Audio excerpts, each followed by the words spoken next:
the right way to go. But I do think that elected officials have a responsibility to stand up. And if the president is pursuing policies, if he actually carries forward on some of the threats that he's made, for example, against news organizations to pull their licenses if they have news that he doesn't like, or if he continues with a kind of tweeting and behavior that's just unbecoming of the president, we ought to at least stand up and say so. Does it bother you that this, your moment, your sacrifice, if you will, is being seen as a victory by the White House, who basically said good riddance, and Steve Bannon came out and said another day, another scalp? In essence, they're saying by quitting, they win and you lose. Well, I'll let them go ahead and describe it that way. I just know for me, I couldn't continue and in this way and run a campaign as if this is a normal campaign. It's not. We're at a different time now, and to go and run a campaign as if the president's actions are normal and that they can be countenanced.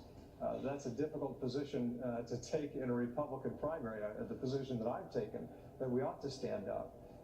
But you know, the president and his people can claim any victory they want, but I think that my colleagues and I have to stand up and say, this is not normal. We've got to change course.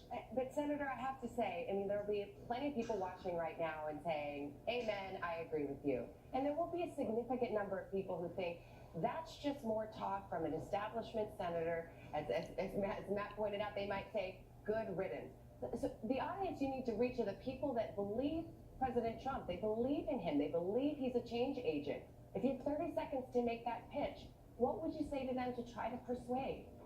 There is a tipping point that comes. In the 1950s, during the McCarthy hearings, you know, members of the Senate had remained pretty silent for quite a while, until the famous hearing when Joseph Welch, the chief counsel for the Army, came out and gave that famous rebuttal, you know, have you no decency, sir, and said, we've had enough. And at that point, things changed. So I hope that we're reaching a tipping point where my colleagues and every elected official will say, we can't go on this way.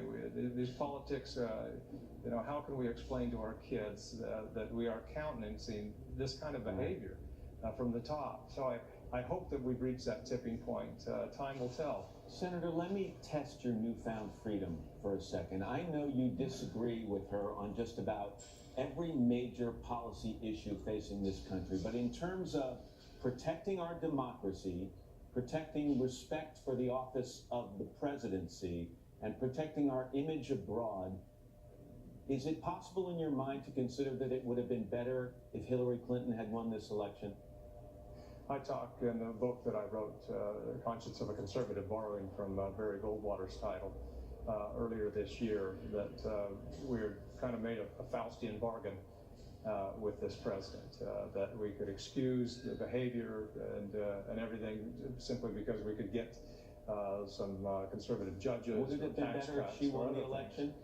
And so, well, I can tell you no president, Democrat or Republican in recent memory, has exhibited the kind of behavior that this president has. And so you know, I am a Republican. I'm a conservative. I would love to have a Republican president, but not at any cost. I didn't vote for this president last November. I didn't vote for President Clinton either, or Secretary Clinton either. But second thoughts on that? I can tell you, I'm not happy with the direction we're going. Well, Senator Jeff Flake, it's good to have you here, sir. I appreciate you sharing your perspective. Thank you, Senator. Appreciate it. Appreciate it. Also this morning, an infamous dossier from the presidential campaign